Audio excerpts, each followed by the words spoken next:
Hello नमस्कार, मैं हूं डॉक्टर राम। आज हम लोग गुड़ामलानी विधानसभा के लूखू ग्राम पंचायत मुख्यालय पर है। यहाँ पर नव निर्माणाधीन राजकीय उच्च माध्यमिक विद्यालय लूखू जो राजस्थान सरकार द्वारा पूर्व गांव जो ग्राम मुख्यालय है वहां पर चलाई जा रही थी, लेकिन अब है वो इस विद्यालय को एक नया मूर्त रूप दिया गया है। यहाँ पर बहुत बेहतरीन विशाल बिल्डिंग बनाई गई है और इसके साथ में आप देख रहे हैं खेल मैदान भी है और टिन शेड भी बनाया गया है। खेल मैदान के साथ साथ में रमसा के साथ साथ करीब 3.25 करोड़ रुपए की लागत से इस विद्यालय को अंतिम रूप देके जैसा कि सरपंच साहब से बात करेंगे कि ये कब प्रारंभ करने जा रहे हो सरपंच साहब? ये विद्यालय पहले नीचे की स्कूल में चलता था और ये पंचायत की ज़मीन थी। जी हाँ। वहाँ ज़मीन कम थी, बिल्डिंग पुरानी थी, तो ग्राम पंचायत के द्वारा यहाँ नए भवन के निर्माण करने के बाद धीरे धीरे स्कूल को यहाँ शिफ्ट करने जा रहे हैं।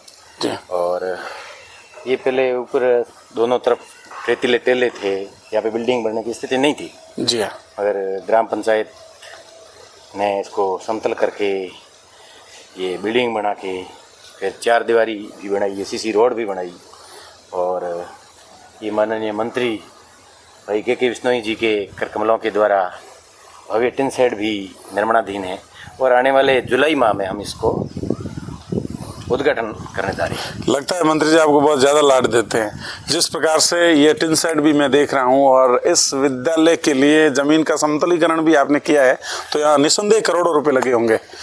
तो क्या यहाँ स्थानीय लोगों का भी सहयोग रहा है? बिल्कुल, स्थानीय लोगों का तो सहयोग रहा, मगर इसमें जो जितने पैसे लगे वो राज्य के लगे हैं और ग्राम पंचायत के बजट वो जब से माने के विश्नोई मंत्री बनने के बाद में जब भी इस विद्यालय संबंधित जो भी फाइल चलाई तो शायद घंटों में या पूरा हफ्ता ही नहीं लगा उससे पहले जो स्वीकृति आई है हमारी। इसका मतलब ये है कि आप पे मंत्री जी बिल्कुल मेहरबान हैं और आपका लाड रखते हैं। मंत्री जी तो हमारे इस गांव का दिल है। अच्छा। और मंत्री जी, हम जब हमारे गांव की बात करते हैं तो मंत्री जी सबसे पहले, मैं ये मानता हूं कि बाकी अन्य काम छोड़कर हमें प्राथमिकता के साथ रहते हैं। बिल्कुल आपको प्यार देते हैं, इसमें कोई संदेह नहीं है, क्योंकि यहाँ की जो बेशकीमती धोरे के ऊपर आपने जिस प्रकार से एक शिक्षा के मंदिर को और शिक्षा को आगे ले जाने के लिए जिस प्रकार से जरिए पंचायत, आप यहाँ के सरपंच भी है स्थानीय, और ये मुझे लगता है आपके कार्यकाल में ही इतना सारा काम हुआ है। हाँ, कुछ काम पहले हो रखा था, मगर मेरे सरपंच बनने के बाद में 2.5 से 3 करोड़ रुपए इस विद्यालय में खर्च हुए। 2.5 से 3 करोड़ रुपए इस विद्यालय में खर्च किए। बहुत मंत्री महोदय के कर कमलों के द्वारा इसी विद्यालय में आरओ प्लांट व नई 3 BHK की ट्यूबवेल भी स्वीकृत हो रखी है और जुलाई माह में हम इसका शुभारंभ से पहले मैं अधिकारियों के संपर्क में हूँ और आने वाले कुछ ही दिन बाद यहाँ बच्चों को पीने के लिए मीठा आरओ प्लांट भी लगेगा और ट्यूबवेल भी इसके अंदर खुलेगा। सारा कुछ यही करने जा रहे हो। यहाँ पर कितने संकाय संचालित हो रहे हैं, विज्ञान, वाणिज्य या कला? यहाँ तो विज्ञान तो बिल्डिंग तैयार है। अभी इस सत्र में मैंने मंत्री जी को पहले 10 से 1 दिन पहले मेरी बात हुई है, मैंने कहा इसी आने वाले इस सत्र में ये विज्ञान शुरू करवाई जाए। बाकी ये 12वीं तक नीचे चलती थी, वही यहाँ ऊपर शिफ्ट की। अगर आपने यहाँ से प्रतिवेदन भेजा है तो निस्संदेह आपका वो काम होगा, इसमें कोई अतिशयोक्ति नहीं। तो सबसे पहले तो मैं आपको युवा सरपंच होने के नाते, मित्र होने के नाते बहुत बहुत धन्यवाद देना चाहूँगा कि आपने शिक्षा को महत्व देते हुए एक विद्यालय को जो मूर्त रूप दिया है वो बहुत बेहतरीन है, अनुकरणीय है। मैं समझता हूँ आपसे और भी लोग प्रेरणा लेंगे। अभी जो वर्तमान में एक राजस्थान सरकार की हरियाणा राजस्थान स्कीम चल रही है, इस बरसालू या बरसात के मौसम में क्या करने जा रहे हैं, स्पेशली ग्रीनरी को लेकर कहना चाहूँगा। वैसे आपने पहले ही पौधे लगा रखे हैं। इसी विद्यालय को हम आदर्श व मैं ये कहूँगा स्वर्णीय विद्यालय बनाएंगे और इसका क्या है कि पूरा काम अंतिम स्टेज पे है और आने वाले 10-15 दिन इस पूरा काम भी कर देंगे। और इस विद्यालय को मैंने पहले ये घोषणा कर रखी थी कि इस ब्लॉक के अंदर अगर सुंदरता के माध्यम से व शिक्षा के माध्यम से अगर टॉप का विद्यालय माना जाएगा तो इस विद्यालय का नाम आएगा, ये मैं आशा करता हूँ। बहुत बहुत धन्यवाद। मैं उम्मीद करता हूं कि आप शिक्षा के क्षेत्र में ऐसे ही आगे अपनी ज्वलंत और जिंदा दिल सोच रखें।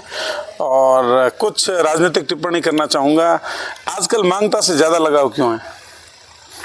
मांगता ये हमारा पिछड़ा हुआ क्षेत्र है और माननीय मंत्री महोदय के बिश्नोई जी के आशीर्वाद से हमें नई पंचायत समिति बनाने जा रहे हैं।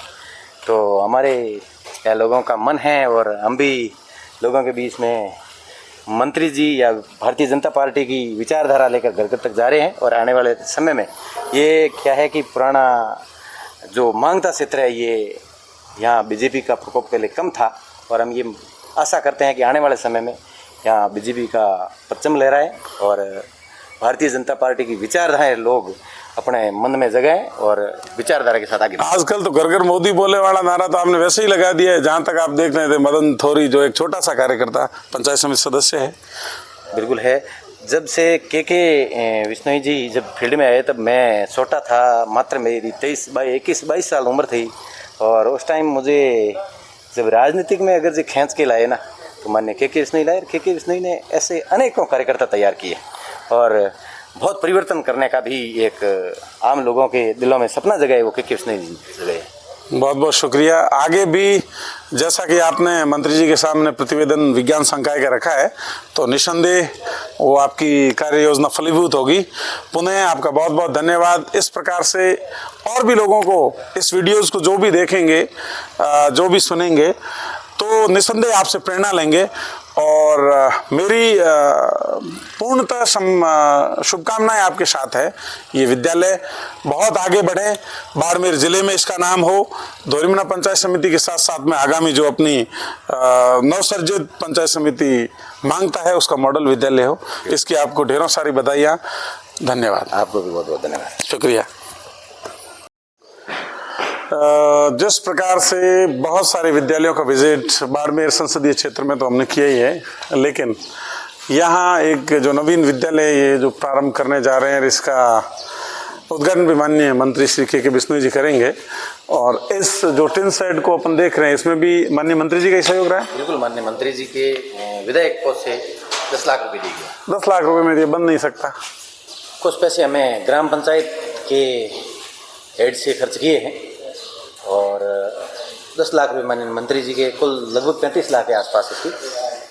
चाहे कैसा भी मौसम हो, सर्दी गर्मी बरसात, ऐसा परमानेंट सेटअप आपने दे दिया है।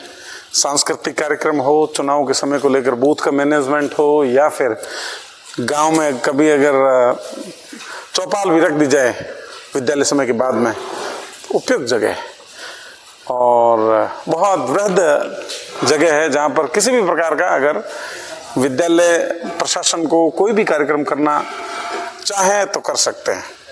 बिल्कुल, इतना बड़ा बना जाए। टोटल इसकी लागत क्या माने? इसकी लगभग 35 लाख रुपए में ये तैयार होगा। ये ऐसे भाव हमारे क्या है कि हम पहले जब इस विद्यालय में पढ़ते थे ना, हाँ। तो सरेस के पौधे, वो नीम के पौधे के नीचे बैठ के पढ़े थे और बाहर धूप में बैठ के हम प्रार्थना करते थे। तो हमें ऐसा भाव आया कि इस आने वाले इस बच्चों के लिए प्रार्थना स्थल के लिए या छोटा मोटा कार्यक्रम करने के लिए परमानेंट ऐसा सेटअप तैयार कर दे ताकि इनको टेंट लगाने की आवश्यकता न पड़े। विद्यालय के अंदर भौतिक संसाधनों का जब जिक्र करें तो आपने बहुत कुछ, सार्वजनिक शौचालय है, खेल मैदान है, सामने जो चमचमाती नई बिल्डिंग्स दिख रही है, 4 दीवारी है, समतलीकरण हो गया है, पेड़ पौधों को लेकर भी बहुत कुछ पेड़ पौधे लगे हुए हैं। लेकिन और भी अपन अगर आप आगामी समय में जब ये पूरा समतलीकरण हो जाएगा तो कर सकते हैं। और टिन शेड को लेकर बहुत सारे विद्यालयों को विजिट किया, आपका टिन शेड देख के बड़ा अच्छा लगा और ऐसे ही आप विद्यालय के लिए सोच रखें। आपका विद्यालय हमेशा आगे बढ़ता रहे। आपको ढेरों सारी शुभकामनाएं। Thank you. धन्यवाद।